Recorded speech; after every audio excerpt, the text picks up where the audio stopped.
Hi, everybody. Good morning. Good morning.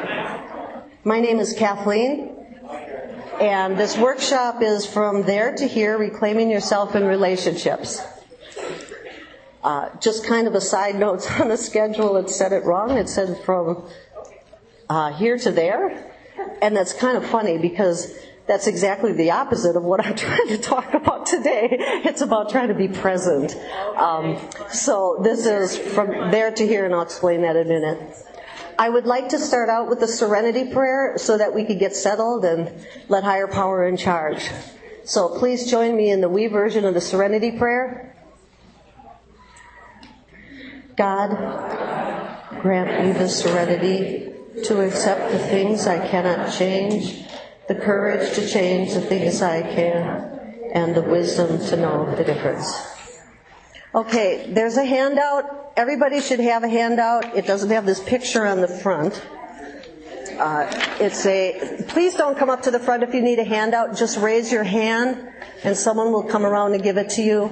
They are also going to make more copies. So if you don't have one, more copies will be coming.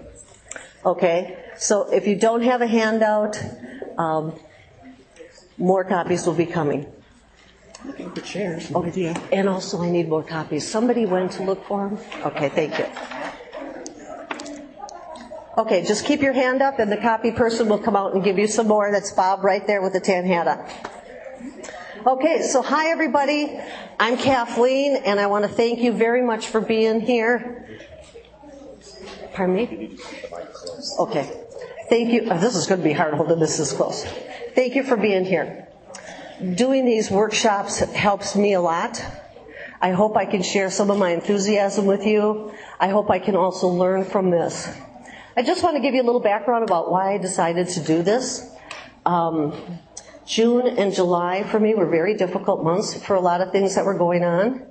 And I had some hard challenges that I was pretty emotional about. A couple things, but one of them was also I had a very sick pet, and I had to make some serious decisions about what to do with him. Okay. So at one point, I didn't know my pet was going to die. And I had about 3 hours before I could get the results of the tests. And I heard my head saying, he's going to die, the doctor didn't do enough. I'm going to go in there and da-da-da. What am I going to do without this pet? I'm so sad, I'm going to miss it. All of this stuff, and my pet was still alive in the doctor's office, not dead yet, and I'm in this scenario about what I'm going to do with this death. You know, and that went through my head in like an instant. All the thoughts at the same time. And so I said, okay, I'm going to take a walk and do the serenity prayer. So I took a walk and I started doing the serenity prayer.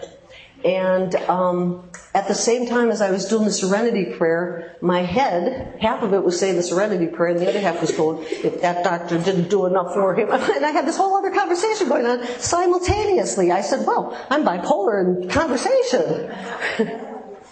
And so I said, what can I do to be healthy here instead of live in fear and worry before I even know what's going to go on? I did not know if he was going to die or not. And so I did a little exercise of meditation that helped me while I was walking. And then I came back to my house and I said, I'm just going to continue to worry if I don't take some healthy steps here. So I sat in my feelings, I felt my angst, and then I said, I'm going to do a workshop for the CODA convention. I originally said no because I was too busy. And I said, what would help me better right now than to be of service and put my mind in recovery? And that's not to say I wasn't going to feel my feelings of sadness and fear around my pet. But it was to say, if I get on the path of recovery, I can hold my sadness and my fear. I can get on with my day-to-day activities, feed myself, do the things in my life that I need to do while I'm feeling sadness and pain, and also get into action and take care of myself. And so that's how this workshop came about. And about, a couple days into thinking about the topic and everything, of course my head said, what are you thinking? Why did you do this? You're too busy. So the reason I'm sharing that with you is because while I was doing that, I felt okay. I felt okay. I felt my sadness about my pet. I got through that situation. I got through the other things, some medical things, some financial things, some family things, busy. I got through all of that very well centered and being able to respond. Bob, I have some extra up here for the few people who still need copies, just some extra partial copies, not the whole ones. So the reason I bring that up is if there is a message I can share that works for me, somebody just took it. This is just the worksheet. It's my copies. It's not the whole handout. They're coming to make more of a whole handout. So I'm sorry there's not enough. Okay. The reason I'm sharing that is because my experience has been, no matter what, if I use the program, I get through whatever I'm faced with like an adult. And sometimes that can mean feeling really, really sad, really angry, really hurt, really abandoned, anything. But I can get through it without acting out. And acting out for me could be anger. It could be isolating. It could be control. It could be complaining. It could be doing. I'll clean all my cabinets out, go do all this kind of stuff just to avoid sitting in my feelings. I'll be a doer or I'll be an avoider. I'll sit outside and be drooling on myself thinking about what I need to do that day. Or I'll be going 100 miles an hour in action, And so if I get back into the center and work my program, I put one foot in front of the other. And over time, I'm like, I'm doing okay.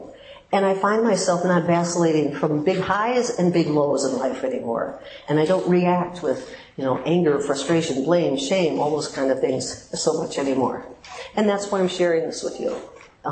Is because for me, that was one of my tools of recovery. So let's get going. Again, let me just say more copies are coming. Some of you have the spreadsheet, so just hang in there. We're getting more copies.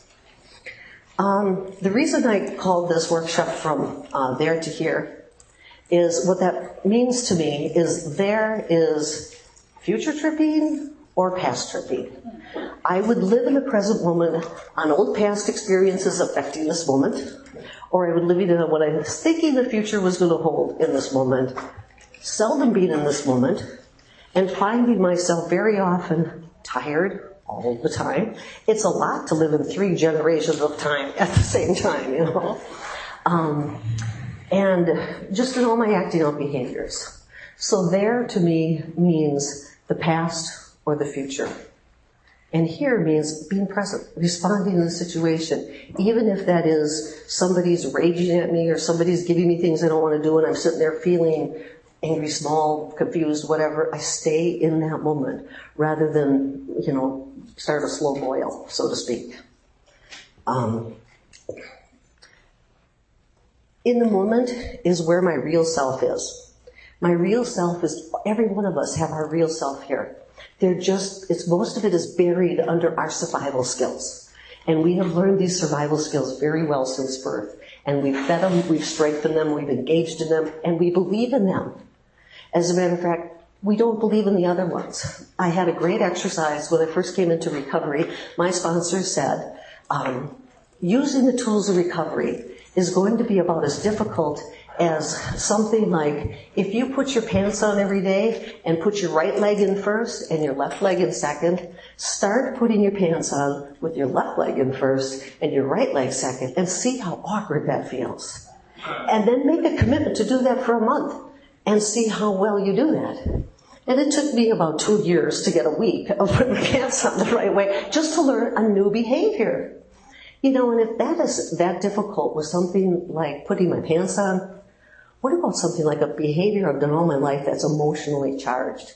Okay? So I've also learned to be patient and kind with myself when I'm in the process of learning how to do this. It is practice, not perfection. I love that part of our program. Okay. So what I'm going to talk about first is briefly discussing recognizing codependent behaviors. And this is on your worksheet now. I'm just going to touch briefly on the history of our codependent behaviors so we have some background on what our basis is before we use the tool that I'm going to show today. Okay? And I'd also like to just say one little side note. When I say the word we, okay, I'm referring to me and those people who, in my circle of friends that I worked on recovery with and share information with. Sometimes people in the past have said they don't particularly like me saying, we do this, because they're saying I don't. And I want to respect that. I respect that. When I say we, I'm not saying you. I'm saying we in the circle of friends that I'm familiar with. So if you have different styles, behaviors, beliefs, or whatever, I think that's great. That's what makes up a colorful world. And I'm not trying to undermine your style, pattern, or anything like that. Okay, so on the recognizing codependent behaviors, in the CODA Blue Book, and I'm going to quote that a lot today, they talk about bottom line behaviors. Bottom line behaviors are on page 115 in the Blue Book, and its definition is a situation or a specific behavior that is likely to trigger our codependence. And they list 8 behaviors in there that are most likely to trigger our codependence. And what the Blue Book says is, in order to maintain emotional sobriety and advanced recovery, we avoid these situations and behaviors. Well, that sounds like a really great solution. I read that and went, how? When I was angry, when I was blowing up, when I was sad, when I was crying, how was I supposed to avoid that behavior? And so today is to talk about how do we avoid that behavior. It's a little tricky word because one of our unhealthy patterns is avoidance. So I'm not talking about avoiding the behavior in terms of ignoring it or pretending it's not there. I'm talking about avoiding them is not running from them, but it's not engaging in them. That's a different kind of avoidance. I will not pick up that unhealthy behavior and use it. Okay? I will move over to a different new healthy behavior. That is, I have the bad apple on one side. I'm going to choose the good apple on this side. Okay? I think we've all tried to avoid a challenge, and it doesn't work very well. So for me, what this is about really is to help me honestly see what behaviors, what old patterns in myself is making me addicted to doing these behaviors over and over again. And I say addictive freely in this recovery. Our book talks about this. We're going to talk about this in a little bit, the disease of recovery. This addiction is an effect produced that, for me, my codependency was as powerful as any drug or any alcohol or any sex or any cigarette or any whatever that addiction could be. When I get you, conditions, or me in control, that was euphoric for me for about a minute and a half. And then I had to face reality again, so it was like, and again, that living worked for a long time. However, I felt myself tired. And it was always that I always had a good rational excuse for why I was tired or sick or not able or incapable or not now or too busy, whatever those things were. And I lived my life so much with all of that baggage that that was my bottom. I needed something more to say, I want to be happy, joyous, and free. I want to I want to have well-being and balance on a regular basis. And so how do we get there? In recovery, we avoid these bottom line behaviors by releasing our need for our old survival skills. Okay, and we release the need for our old survival skills by having an internal change as a result of working the steps. When we work the steps, we have an internal change so we can respond to life in a healthy way, regardless of circumstances. It was flabbergasting for me to find out nothing can affect my well-being. Nothing outside of me. It's an internal job. And that's in the promises. And I can say today, for the most part, I do feel that and I do believe that. Well, I believe it 100%. There's a little more work I have to continue to do sometimes, but for the most part, it's true. Circumstances do not control my well-being. You do not control my well-being. People do not control my well-being, whatever. My job, my weight, my sick cat, my whatever's going on. If I am disgruntled, there's something inside me that needs to be looked at. And so where does that internal change come from? That is on your handout, the 3 acting out behaviors that I'm going to just briefly touch on today. So where they come from is in our acting, in working the steps to change our acting out behaviors. Okay, so number 1, part of changing or avoiding, so to speak, or being able to pick up new tools to not use our acting out behaviors is we work the program. Number 1, most important. That's why we're here. I have a feeling I'm preaching to the choir. People who are at international conferences and stuff like that, step it up on their recovery, and that's what I found for me that works. So on your handout here, you'll see what is the program. Our book says on page 23 what the program is. It lists 9 things specifically that make up the program.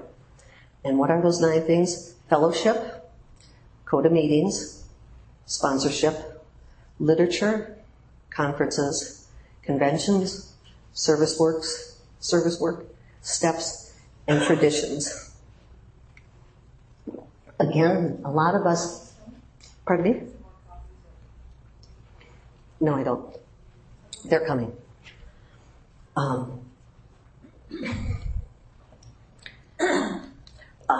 There's a way to hang around the fellowship and not work the program. And the good news and the bad news is that can kind of work. It does give a lot of people relief to stay around in fellowship. Does it give them an internal change to be able to respond to circumstances on a regular basis over a long time? I haven't seen it. I have not seen it. So working the full program for me, I'm a feel-good junkie. That's why I do it. I feel better most of the time. Most of the time I could say I feel better. And sometimes it can be even in really dire circumstances and I'm like, dang, wonder what I'm going to learn from this one. Really. And I kind of am a little bit amused at how overwhelming sometimes things can be. But I know in there that my higher power is behind me and that I will get through this and go, oh, and I don't have to be just beaten down with it. So working the program, working a full program, that is what it allows us to apply the tools of recovery. Again, we're going to talk about the spreadsheet and this worksheet. This is a tool of recovery. Putting a tool of recovery on an unworked program, in my experience, has been like putting a Band-Aid on a cut. That doesn't heal it. Okay? It heals from an internal immune system. And so this is a tool of recovery that has to be applied parallel to the program of recovery, in my opinion. And the reason that we apply the tools of recovery is then God can remove our character defects. Okay? If we don't work the program, we're not ready to change. And we can't have God remove our character defects if we're not ready to change. And what does that mean? Well, when we talk about it, I have a quote there from the book on page 50. When we talk about the disease of recovery, you can't heal a sick mind with a sick mind. Okay? So we need to work the program to heal the sick mind so that God can help us remove these character defects. When I'm holding on to all this stuff, to me it's like a cup full of water. If I'm really thirsty, if my cup is full of water, I can't keep pouring water in it to make me, have more fluid in my system. If the cup's full, the cup is full. So I need to work the steps to remove some of these blockages from having God be able to have a spiritual experience in me. In the book, it talks about entirely ready and completely prepared. And having completed our 5th step was a large part of that preparation.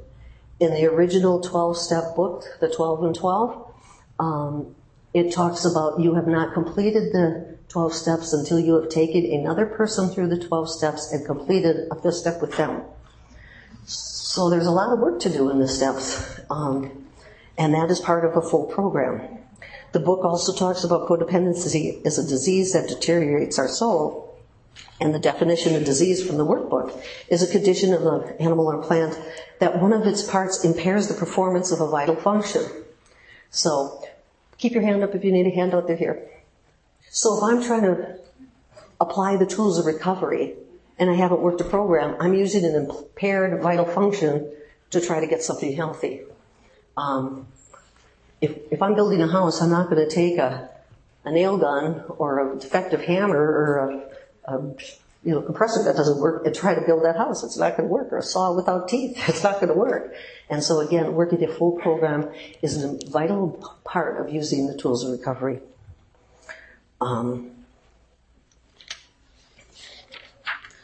The next, acting out behavior that can prevent us from successfully using the tools of recovery is spirituality and honesty. Lacking these two qualities impairs our vital function.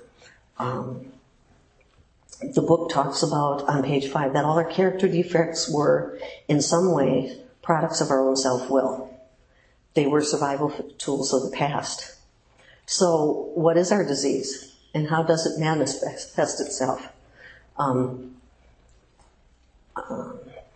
disease is our negative behavior, our behavior run on self-will. The book talks about it all the time. That is what our disease is. We know what we need and what we have to do, and we're not getting outside guidance or guidance from a higher power. We're running the show on our own impaired vital function. So what is our self-will?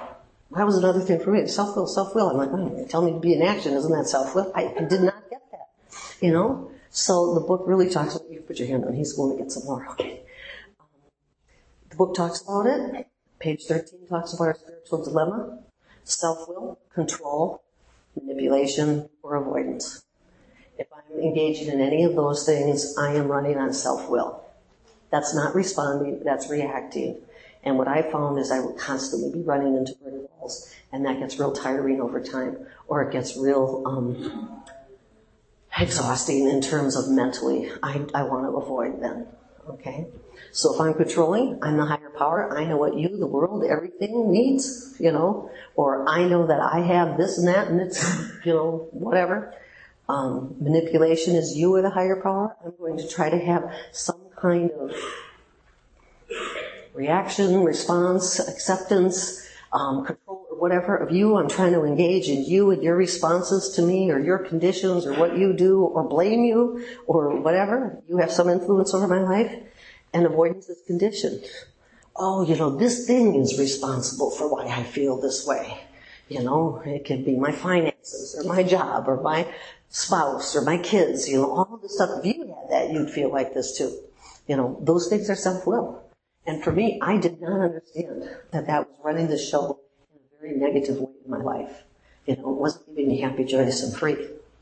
So today's tool that we're going to learn how to use is how to avoid the spiritual dilemma triangle. With the help of our higher power and the step work we've done, we can release ourselves of the need to use control, avoidance, and manipulation. And we can live, as the book says, happy, joyous, and free.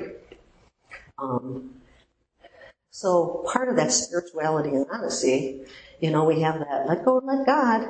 And for me, it's like, how?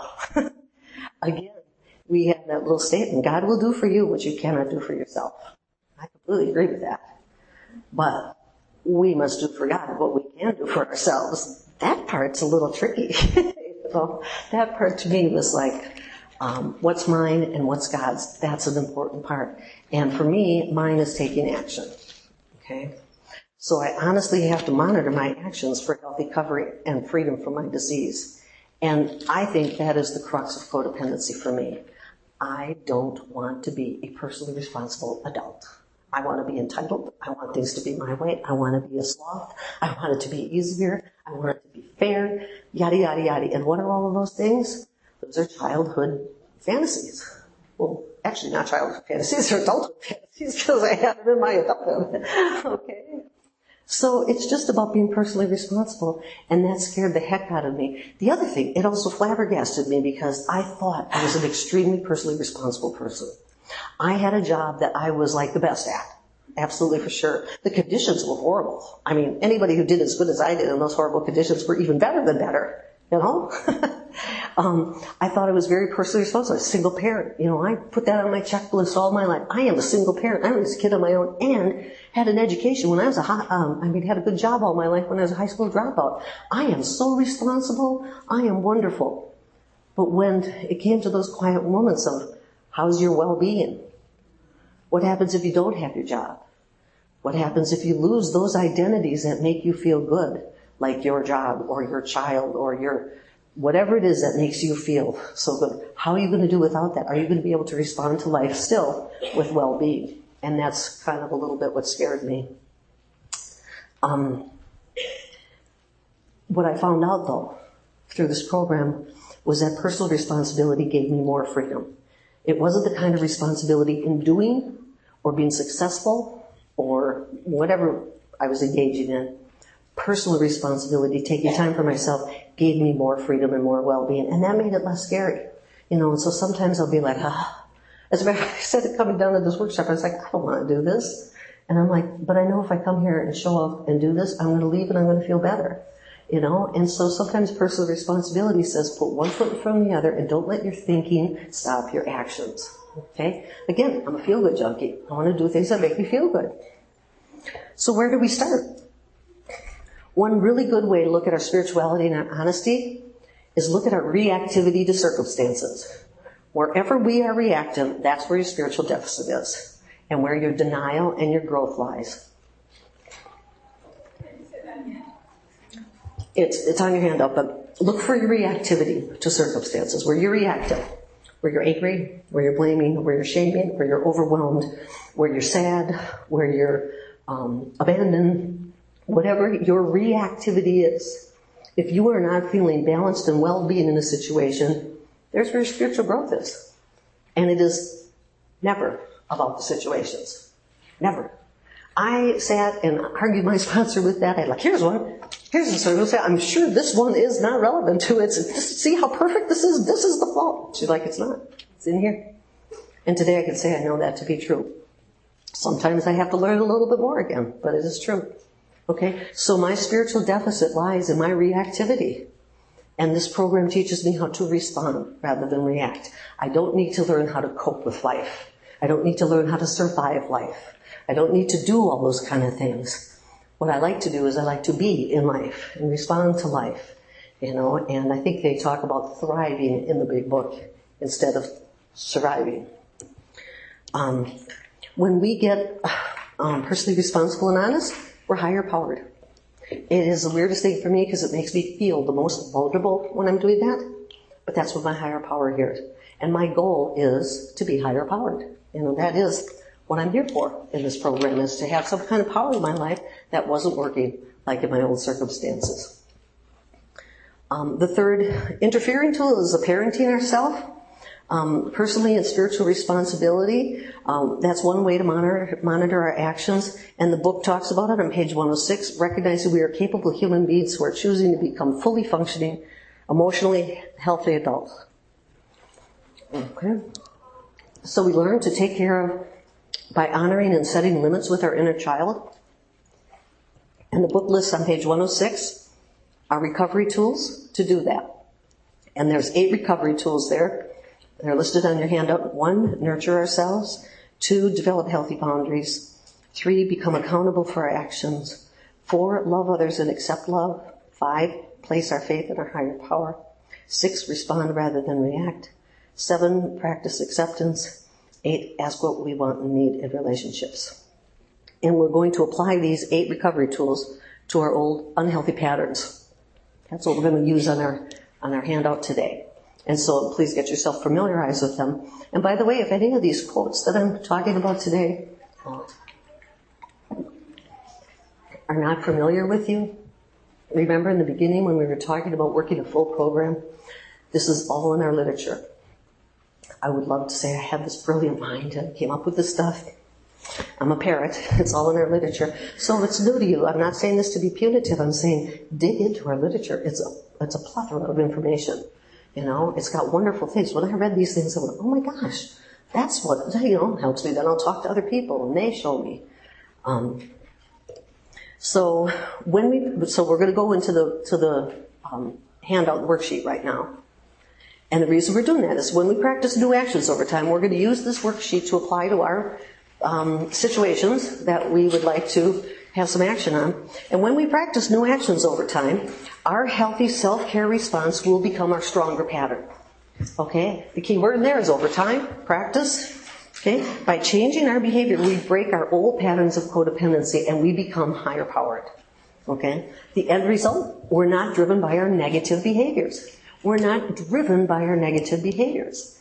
I still thought I was coping with this, this, and this. I could fix this, or I could do that, or I'm this, or whatever. But I was driven by that. And that's why I said, think about the thing that gives you the best well-being in your life. And imagine if that was taken away. Would you still be a trusting, centered, balanced, and I am honestly saying, joyful person? I would not like to think about my husband dying or my child dying or losing one of my favorite talents or sports or whatever. But if that happened, I do know I would be okay. And I could, at some point, after feeling my grief or my loss or whatever, say, I'm grateful I had it in my life. And I also have the capability to go on with my life. I could say that pretty assuredly today, and that was not the case a while ago. If I lost those things, I would have been empty. Okay? All right? So we don't need to use our false powers. Those are only short-term coping mechanisms, and our false powers were that control, avoidance, and manipulation. So you all have a handout, I think, by now, and this is the recovery tool. Okay? This is the spreadsheet, and I'm just going to go across the top of it and read the columns here. First, we're going to list our codependent behavior.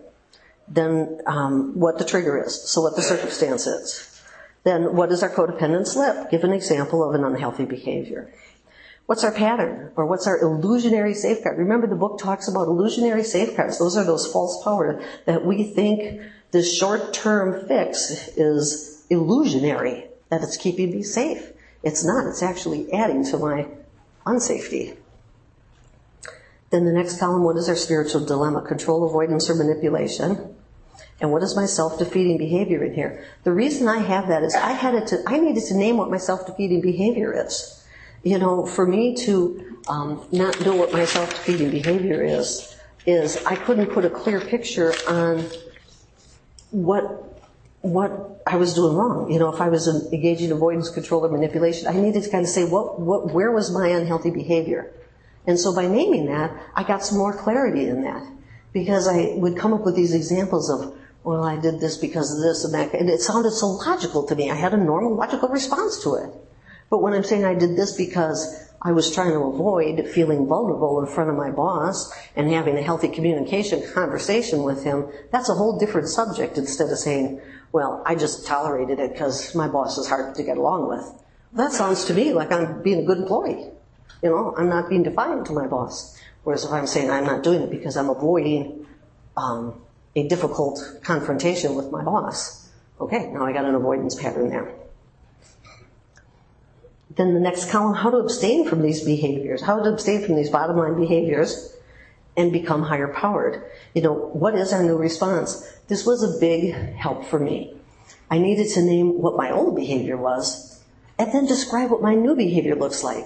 Because how could I do something that I didn't know what I was going to do? And if I pictured it, it might not turn out exactly like I'm saying, this is what I'd like to do. But at least I was moving in the direction of what my new behavior was. Okay? I hear this, let go, let go. It's like, let go, I'm empty then. You know, whereas name what your new behavior is. In this column, we're going to name our 8 recovery tools that I just talked about over there. Okay? That the big book talks about. And those are listed on the bottom of the column there. The 8 ones just with a short word underneath it so you can refer to it. The nurture ourselves, healthy boundaries, accountable, love, faith, responding, acceptance, and asking for what we want or need. Okay? And then the last one, the goal. How do you feel? I mean, we have a kind of silly statement out there that says, hey, how's that working for you? It's a darn good question. It's a darn good question. Well, it's making me feel disgruntled and angry, but man, that makes me feel good. Okay, that does work for short term. How does it work for long term? Okay. So this sheet lists the 8 bottom line behaviors that it names in the book. Remaining in relationships with toxic people, accepting sex as a substitute for love, trying to rescue others, pleasing others at my own expense, obsessive thinking, fantasizing, attempting to control people or circumstances, and condemning ourselves. I myself would have added attempting or avoiding to control people or circumstances in there, but I didn't write the book, and that's a good thing. Okay, so on the next page, I have a couple examples.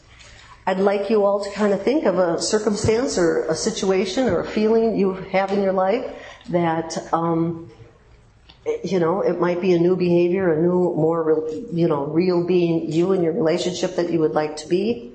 10:30. This is over at 12:50. Okay, I just had to check my time, sorry. Why don't I name one? Why don't I read one, and I'd like you to think about one that you have, and we're going to have some feedback from you on how to do that. Number 1, trying to rescue others. My trigger. I feel other people are incapable of taking care of themselves. All right, what was the example of this? My neighbor's car broke down, and she asked me for a ride because it was really important that she had to get her rent to the post office or she'd be in trouble with her landlord. I told her I was really busy that day, but I could drive her only if we left right now. Then she went home to get her stuff, and she took 25 minutes to get ready. Then she got in the car and didn't even act like she was sorry that she had to make me wait. Y'all feel it? Y'all feel that? How dare you? Isn't that valid I'm angry? No. No. So what do I do with that? Here's the solution.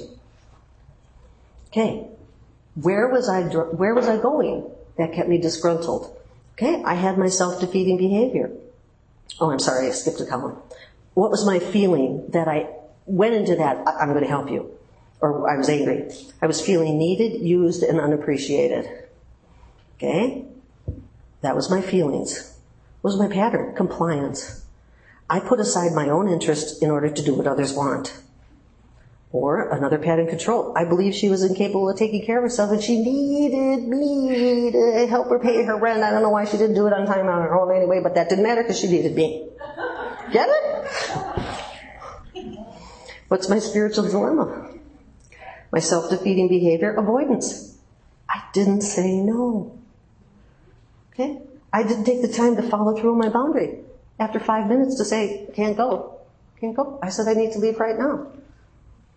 Sit in the car and wait for her for 20 minutes and say, why were you late? Who was at fault here? It said in the beginning, we are creator of our own problems. It was me, not her. That's why circumstances can't affect me. There is a solution, though.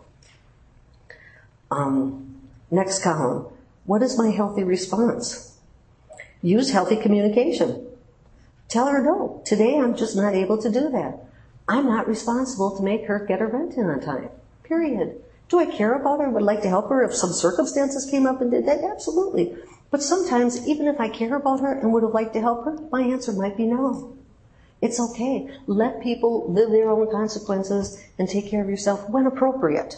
When appropriate. That doesn't mean we become boundary people and cut everybody off because my needs, okay? So you'll see next to those, it says number 1, 5, and 6. On your sheet where your recovery tools are, that's what that's referring to, or on the bottom of the page, you see it in red. What am I using here as a recovery tool? 1, I'm nurturing myself. If I happen to have a day that was too busy to help somebody, I have a day that was too busy to help somebody. That's all. That was a pattern over time, and I was always taking care of myself and never being of service. At the time, probably a good idea to look at it. But if today I can't do it, today I can't do it. Nurture yourself. It says number 5 and 6, practice acceptance. To say, this is what I have to do today. She can't do it. I need to let her have her circumstances, and I need to be in mine. Number 6, ask for what we want and need in relationships. I said I had to leave right away. If she wasn't there, say, you got 5 minutes. Can you be ready right now, or we can't do it? That's it. Tell her what I need in this relationship. I will be happy to fit you in today if you are ready right now. If you're not, I'm sorry I can't do it today. That's all.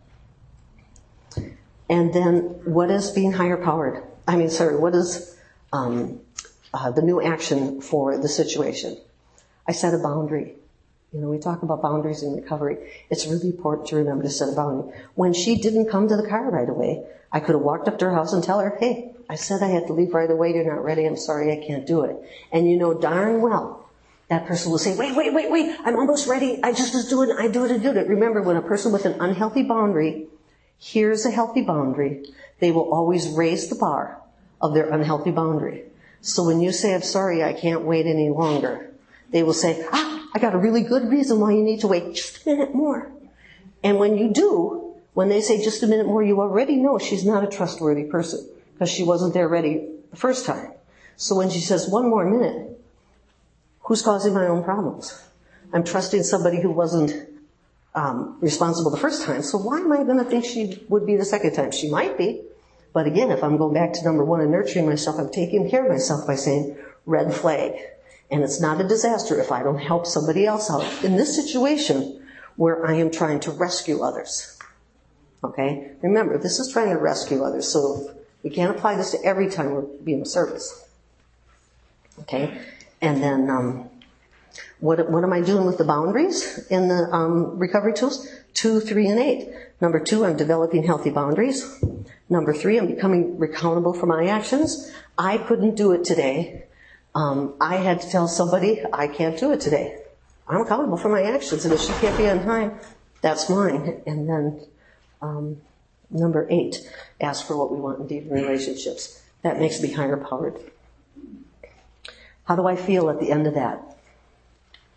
I am free and not driven by my negative feelings. And let me just describe that a little bit in those circumstances. When I say I am free, that doesn't mean I feel good. I took care of myself and she wasn't on time, so I'm fine. That's not freedom to me. Freedom to me in this circumstance would be, it feels a little uncomfortable to say no to her, but I know I did the right thing. That's centered. That doesn't mean I'm over-elated with something. It doesn't mean I feel negative about it. That's freedom. I do feel uncomfortable when I say no to people. That's okay. That's an old behavior. Over time, it gets less. It's a lot less for me today than it is. Raise your hand if you need a hand up. I'm not driven by my negative feelings. My old way, every time I saw her, I would remember when she made me wait? Remember when she made me wait? When I take care of myself, I don't carry that extra baggage around. That's freedom. That's freedom. And then the next time she comes to me and asks for a ride, I'll say, can you be ready right now? And I'll feel a little less vulnerable. That's freedom. That's my goal, and that's why I'm a feel-good junkie today. And that's what this program's given to me. Let's read another one just to go through it, and then I'd like some feedback from you. Let's go to the bottom one. Attempting to control people or circumstances, one of my personal favorites. Again, I would add in there attempting or to control or avoid circumstances, because avoid is just as effective as controlling. Okay, blame and shame. That's my trigger. When I am blaming, I am putting somebody else responsible for my discomfort, period. And that is saying outside conditions are responsible for my well-being, not me, not my higher power, anything like that. And that to me is a dead-end road. It really is. Okay, so I come home from work and complain about how inadequate my boss is. He doesn't do things right and makes more work for me. He doesn't even ask me how to do it, even though I'm the one who knows it best. And I've been the only one around here doing all the work here anyway. Anybody identify? This is actually the truth. This is one of my old writings. Okay, what's my pattern? What am I feeling about this? I'm feeling self-righteous, abandoned, and persecuted. For many, many years, I lived by that. And that was very powerful for short term. It's a strange thing we human beings are. But that kind of self-righteousness, persecution, it makes us feel like, man, we're Superman. Something like that. But doesn't over long term. And again, it left me exhausted. And and able to engage in life, really, without those survival skills. What was my pattern? Control. I would demand that my needs be met by others. My other pattern, denial. I think I am unselfish and dedicated to the well-being of others. Oh, this was a hard one to look at when I did my 4-step on this and found out what my part in it, and I wasn't the personal, responsible, effective worker that I thought I was. My sponsor would say to me, "You're doing the job you were hired for." That doesn't make you better then.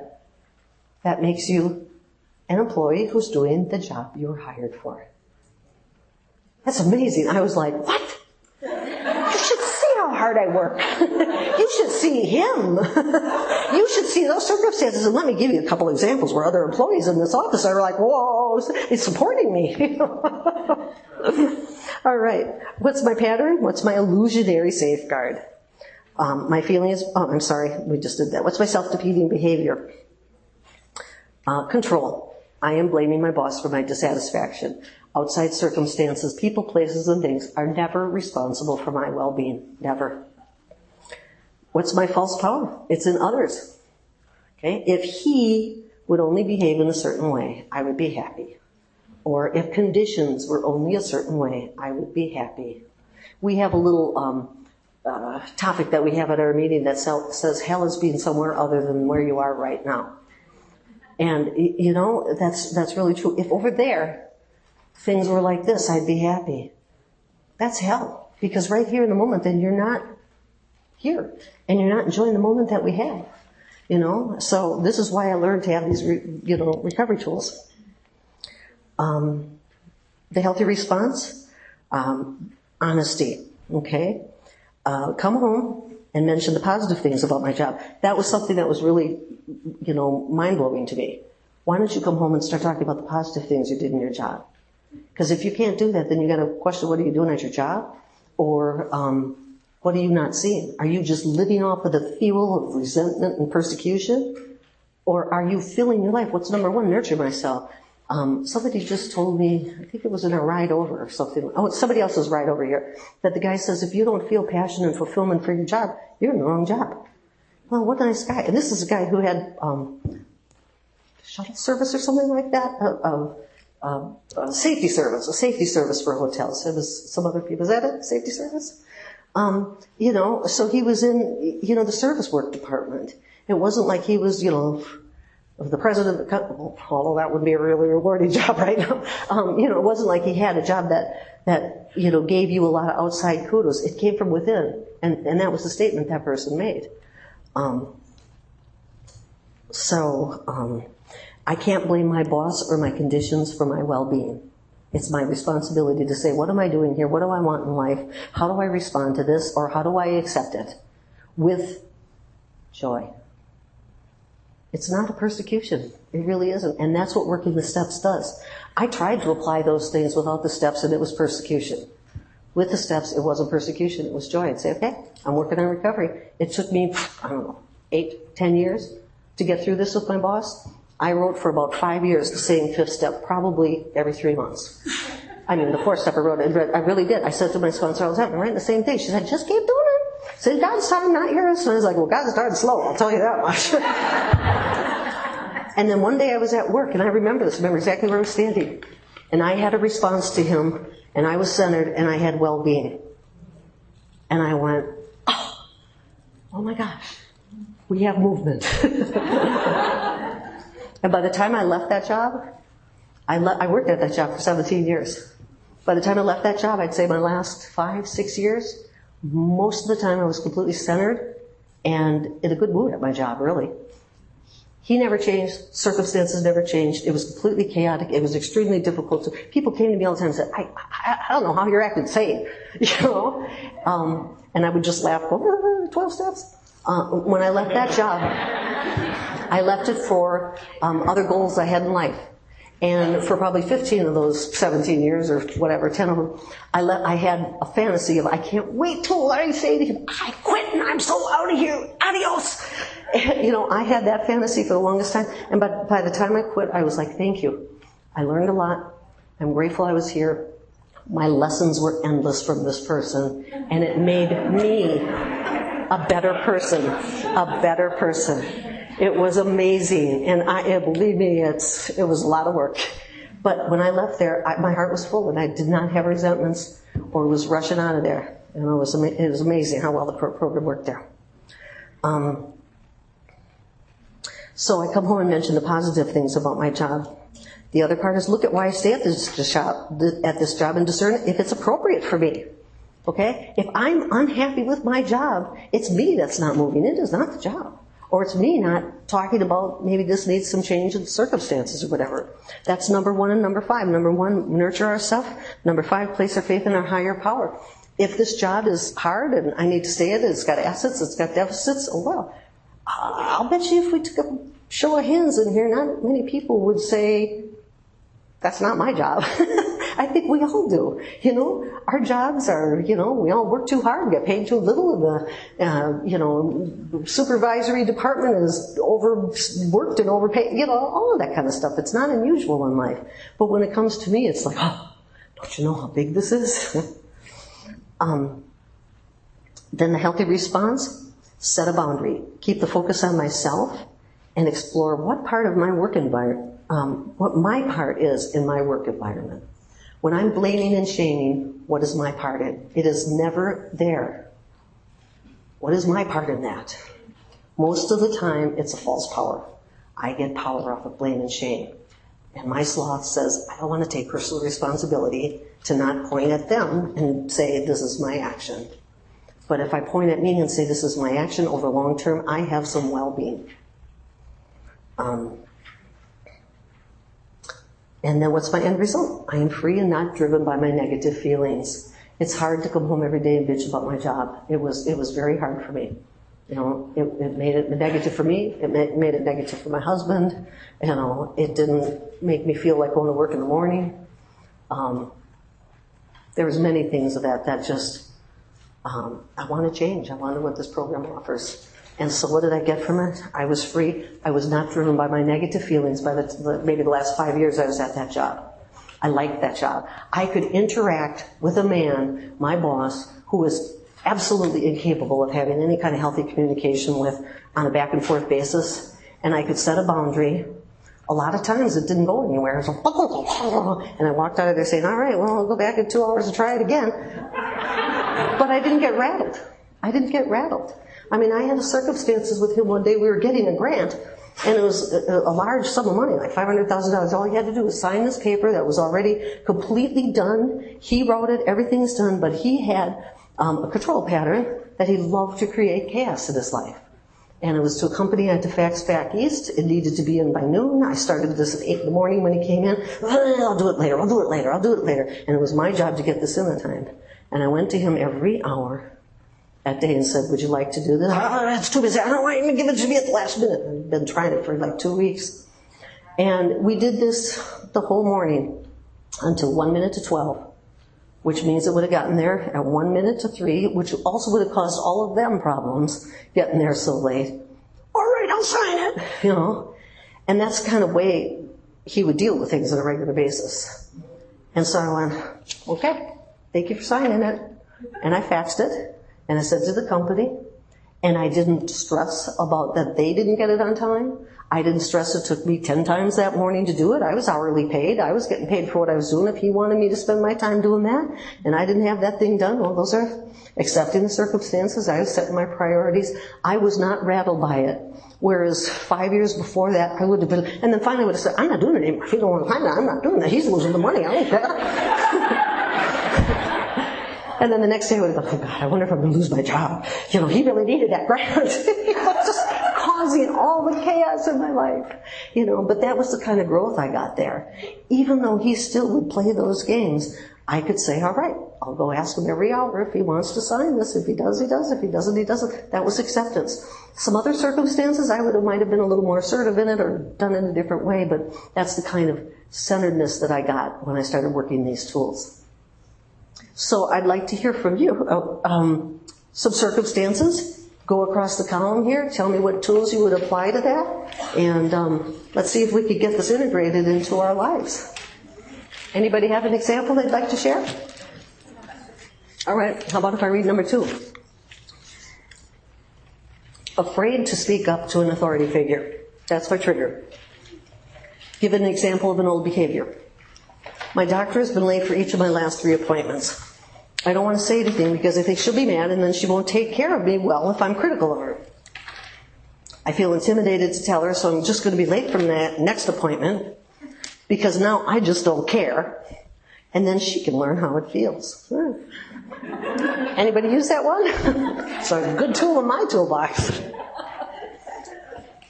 All right. My feeling, I felt abandoned, unimportant, and revengeful. My pattern, low self-esteem. I am unable to ask others to meet my needs or desires. It's okay to ask my doctor, what's your on-time appointment thing? But no, I think, what is she going to do, poison me? My pattern, avoidance. I suppress my feelings or needs to avoid feeling vulnerable. I was going to retaliate, and she was going to notice that I was late. She was going to change her behavior rather than me say, hey, you know what, it's hard for me to come in and wait so long. What's up here? What was my feeling? What was my next one? Self-defeating behavior. Manipulation. I was going to retaliate, and that would make her change her behavior. That doesn't work. Doesn't work. That's trying to get conditions to meet my well-being. What's my false power? It was in conditions. I was thinking if I showed up late, then she'll learn how it feels, and I'll feel better. Really? I'll feel better if I do to her the thing that I didn't like her doing to me? My mind that I read there that says we can't, we have an impaired vital function, my mind says that's true. If I do to you that bad thing you did to me, I'm going to feel better. That's what my impaired vital mind says, my vital function that's broken in my mind says. In recovery, I clear out that old survival skill that my mind doesn't think that way. Use my communication skills. Recognize a pattern in this doctor's office by visit to and ask them what their policy is. You know, say, is this person regularly off time, or does she have emergencies, or what's going on? Discern if this doctor is worth having to wait for the appointment. Maybe she's late all the time. And if I think her expertise is that great, then I need to bring a book. And I need to allow enough time. That's acceptance. Okay, here's a solution. Become accountable. Make a plan for the next visit. Bring a book. Depending on the discussion I have about what the office policy is, if the doctor is late, bring this up at the beginning of the visit. Or bring something useful to do while you're waiting. So, what's my end result? I feel better in the long run. I've taken care of myself. I've used those 8 recovery tools, nurturing myself, healthy boundaries, accountable, etc. So does anybody have some circumstances that they've written on their sheet they'd like to share? Or does anybody have a trigger that you'd like to mention and say, let's all process it together? You know, if you can't come, okay. Mm-hmm. Do you want to come up here and do this so you can talk in the microphone, please? Oh, okay. When you say trigger, can you explain what that is? I'm having a hard time. It says trigger. What does that say? I don't know what the book says the exact definition of that is, but I'll tell you my personal quick, short answer to it. The question was, what exactly is a trigger? A trigger to me is it causes a reaction. It's something that causes a reaction. It could be the look on your face. It could be a situation. It could be somebody's anger. It's something that causes a reaction. That's my interpretation. I can't bring to mind right now what the book says. Yes. Okay? Because if I have low self-esteem and there's a circumstance that's happening, let me explain what she said. Why does the trigger come before the codependent slip? So the trigger right there is if I have a low self-esteem pattern and then conditions aren't meeting my expectations to make me feel good, my codependent slip survival skill, so to speak, or my coping mechanism is going to kick in. Okay? Because if I'm sitting at a chair at home and nothing's happening, I'm probably not going to be acting out like this. So there needs to be a trigger to make me act out. Yes? Yes? Very good. She said if you want to give an example of trigger, not being noticed. Say it again? Okay. Okay. So let's start there. She brought up the fact that the trigger is we're not being noticed. Okay, so let's say I'm here. Okay, we'll start with this. I'm here, I'm doing a presentation, and half you people in here are sleeping. I just talk louder. I'll wake you up. I will make you listen. Okay? So in effect, her suggestion was I'm not being noticed. So if I come in here with low self-esteem, and I need you to notice me to feel okay, if you're sleeping, 99% of you can be looking at me with sparkles in your eye, and I'll be zoning in on you sleeping and think, why isn't she listening to me? What's the matter with my talk? It's not interesting to her. Okay, those would be my slips. Those would be my next behavior. All right? I indeed could talk louder so she wakes up. I might do something. Okay? My healthy part in the last column might say, maybe your plane got in last night. She's tired. I don't need her to make me feel okay. Okay? So my next behavior would have been something. I would have believed my thinking. I would have thought my presentation was bad. I would have thought she doesn't like me. I might have thought you guys are really being duped because you like it. What would my feeling be? Abandoned. Worthless. Unappreciated. Rejected. Okay? Not enough. Not good enough. Unimportant. Less than. Very good. You guys got it. Good question. She asked, so when I'm feeling all these things that we just named, how do you get the healthy behavior? How do you grab it? I used to take a stamp and force something on it. Go back to page 1 and those 3 things. We work the program, we practice spirituality and honesty, and we parent ourselves first. Then we apply the tools of recovery. Then we can apply our healthy behaviors. Now, there is some truth in that this can happen parallel. Prophets say, before you're halfway through, you will be amazed. So the healthy behavior comes as a result of those 3 things. We're working the program, we're being honest, we're parenting ourselves. And then we're responding. So now we go to the next column, and this takes practice. We fill in these things and we start recognizing it. Okay, if I'm feeling low self-esteem and I'm not feeling needed, wanted, and loved, what do I do before I come to this conference? This room. I do what I did today in my room. I said a prayer. Okay? I also talk to my higher power about putting my enthusiasm first and my ego behind me. Because my ego would have said, she's not paying attention to me. And if I put my enthusiasm ahead, I'm giving. I'm not needing. Okay? And I do have enthusiasm. So I'm not looking for, not being noticed.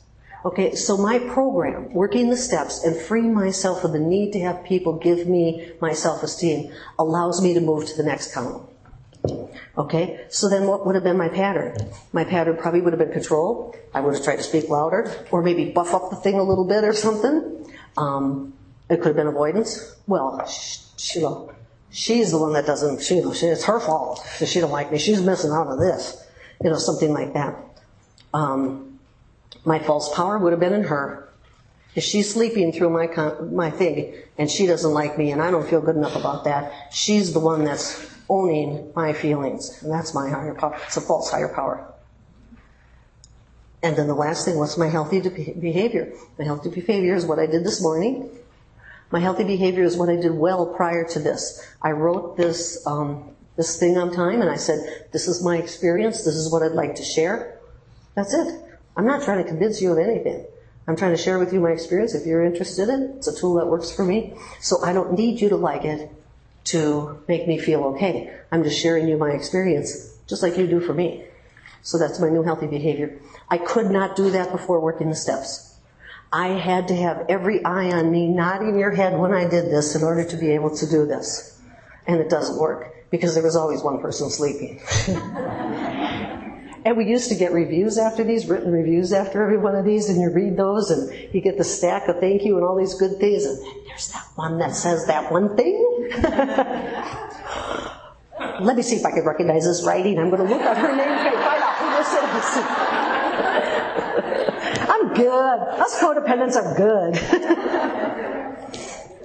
Yeah, that's excellent. Pam was saying she liked the way it was set out because when she starts writing it and filling it in, she starts seeing some things, and there's the process of writing it and seeing it already starts giving her some relief. And that's true. That's what the action is in our program. It's amazing when we do it, because sometimes we just carry it around in our heads, and our shoulders and our bodies get so tired, and it's a lot of work and everything like that. I'm going to go to the next page. Oh, yes? Okay. Her circumstance, her trigger, was people who make commitments and then consistently cancel them or late or don't show up or whatever. And she said the first couple of times, okay, it happens, but then what happens when it happens repeatedly. So there's your trigger. So what would be the example of an old behavior? Anybody have an idea on that? That would be a feeling. She said get upset or hurt. That would be the next column. That would be your feeling. What would be your behavior? There you go. Well, that would be your healthy behavior. But she said not ask them anymore. Our old unhealthy behavior would be we would keep letting them make commitments and not show up, wouldn't we? Okay, we'll say, are you sure you're going to be on time this time? And by saying that, are you sure, we're expecting them to do a different behavior, right? So that would be another example of our old behavior. We would still make commitments with them and maybe throw in an extra punch word and still be disappointed when they didn't show up. Okay? So then the next column would be what you said. What would be your feeling? You're angry, rejected, unimportant. Anybody else have any comments about what those feelings would be? Abandoned. Say it again. Disrespected. Mm-hmm. Betrayed. Taken for granted. Resentful. Second fiddle. Exactly. See how much stuff comes just from this trigger. And you see how all of these things control us unless we take action in our life. So then, what would be our pattern? Compliance, control, or avoidance? Compliance, we either keep letting them do it. Control, we tell them, I'm never going to see you again. Rather than use our language and say, you know what, you've been late the last 3 times. Next time I make a date, I'd like you to call me a half hour before we're going to get together and confirm we're meeting. Or I want you to call me the day ahead of time. Something like that. Yes. She said another reason we keep doing that is because we want to change them. You're right. We could be thriving on, I'm going to fix you. I'm going to show you how to be on time. And I'm going to keep hurting myself in the process of it. I'm really mad about it, but man, you're going to get better in the long run. Okay, so what would be our healthy response? Exactly a couple things that we said. What would you do? Yeah? I actually have experienced this, and I learned to have a backup date. There you go. She said maybe have a backup date. I'm going back to the one before. I keep having problems with when you're saying the healthy thing would be to, whatever you said, but I feel like the healthy action is the controlling action. Okay, she said when we're talking about the healthy action, she says it feels like it's a controlling action. It's only a controlling action if I'm trying to control circumstances, people, places, and things. If I'm taking an action in my behavior, okay, my behavior could be saying, the last 2 times you were late. Would you be willing to call me the day ahead of time and confirm, because I want to stick to my schedule? And I would only be controlling her if I said you have to do it, or if she didn't do it, I was still angry that you were late or whatever. So let's say she says, yes, I will call you, and then she doesn't. I call her that morning and say, hey, I didn't hear from you today. We had the agreement that you would call me and remind me of your appointment. I'm not going to meet you today. And then my next action would be, when she says, let's get together and do something like that, I'd say, I'm not going to do that. I'd discern it. If it was something I'd want to do, I'd say, well, why don't you spontaneously call me and I'll see if I'm available, or something like that. So it's not controlling if I'm taking care of my behavior. And I need to move on just because I'm just going to touch our last page. And then if you have more questions, please see me after the meeting, or I'll try to get to that. Just want to talk about the 8 action tools for healthy relationships. Okay, again, as a result of working the steps, as a result of applying the tools of the program to your recovery, these are tools for healthy relationships. Okay, and result of working the program. Do not expect anyone to be responsible for your happiness. If you're not happy, look into why you're not happy, and take action for your own self-care. Find your passions. Work the steps. Choose healthy friends. Live your own life. Remember, happiness is a byproduct of your personal growth, not the goal. Nothing can bring happiness to me. My actions allow me to be happy. Use effective communication skills. Nonviolent dialogue that employs healthy listening and sharing skills. Remember, opposing viewpoints can coexist in compassionate communication. You do not have to agree with me. And that does not need to make me angry, hurt, rejected, sad, or non-negotiable. It means we recognize each other with different opinions. That's all. We can move on from there. It's a wonderful, colorful part of life. Approach each relationship as a learning experience. Everyone has important information to give and learn for us to grow spiritually. When you see those, my boss was the best teacher in my life and the most miserable person that I know. He helped me grow spiritually. He was one of my best gifts. And not only that, if it wasn't for him, I wouldn't have met my husband. So there's not a more important person in my life that helped me on the path that I'm on. So it was a gift, even though it looked like a bull in a china shop. Appreciate those complementary differences. Define the relationship. Be honest what's your role and responsibility and what's theirs. If there are differences, say this is your difference, this is my difference. What do we do with yours? What do we do with mine? Where do we keep them separate? Where do we blend them? Where do we negotiate? All of this has solutions. They all do. It doesn't have to be a block. Be true and tell the truth. Okay? It's very different. Okay? Being truthful with yourself is number one. You got to work through your denial. Remember, I said my sick, impaired brain said, if I do to you that bad thing you did to me, I'm going to feel better. Well, that's not being very true to myself. All right? State only the facts and your feelings about something. Being honest and truthful is a way to build trust. Or it's a way to recognize an unsafe situation. Don't forget, when we're telling the truth to somebody and it's not working, that doesn't mean we keep trying to make it work. We learn how to trust trustworthy people. If it isn't working, that person's not trustworthy, and you get to recognize an untrustworthy situation. That's also another action. Develop compassion. Doing the steps helps us do that. I was not a compassionate person before doing the steps, and I want to continue to work to become more compassionate. We are all very alike. We really are. We're all so similar. And when I look at people who've got some chaotic thing going on, if you spot it, you got it. Period. It's another one of those things that my sponsor said, always. And I'd go, but. And she'd say, and another thing, if I was bragging about somebody, she'd say, make a list of all that person's flaws and irritations and stuff. Put their name on the top, name everything that you don't like about them and what they're doing and how that action is. And then when I'd do that, she'd say, okay, cross their name off at the top and put yours there. That's what you get to work on. And I knew she was wrong at that time. I knew it. I knew she had it mixed up. But it's absolutely true. It is absolutely true. If you spot it, you got it. Compassion is a great thing. You know why? Because it teaches me to be kind to myself. There's number one, nurture myself. So what if I got that thing that somebody else does? Or they have that thing that I have? We're just people.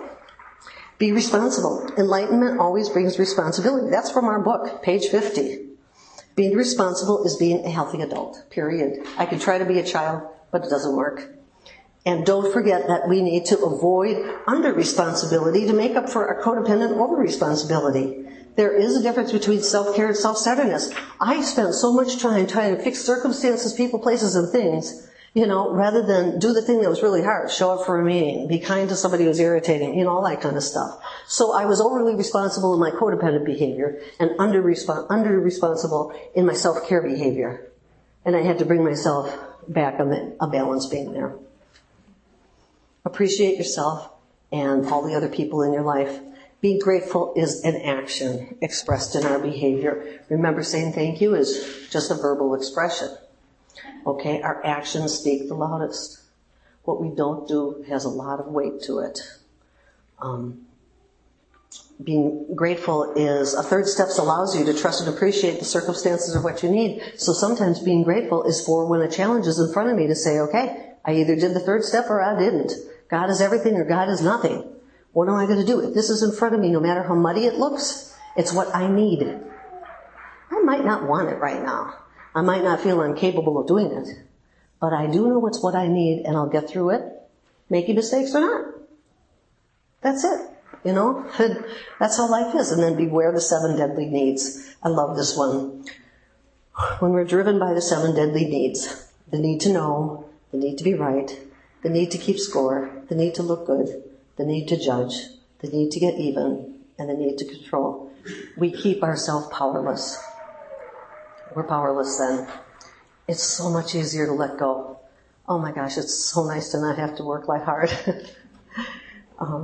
Working our recovery program frees us of the need to engage in these. They are relationship busters. When I need to control or know or keep score or look good or judge or any of those things.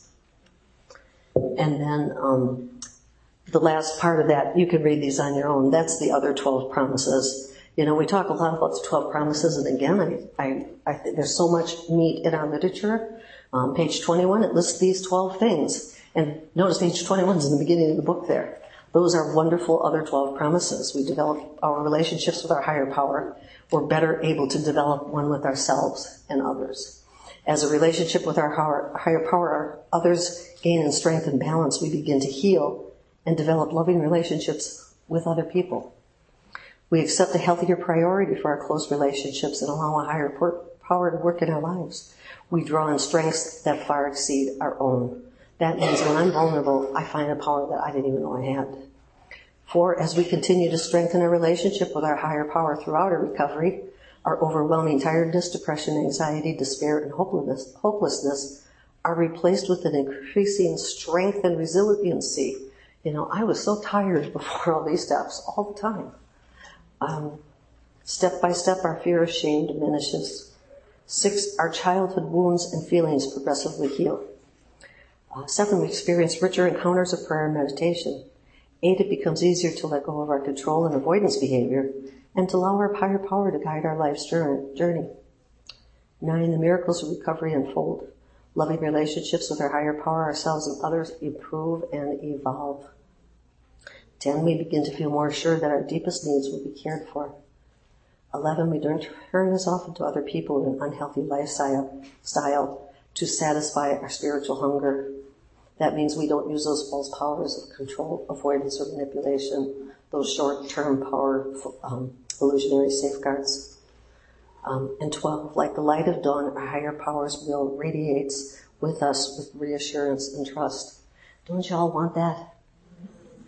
Thank you all for being here. I really appreciate it.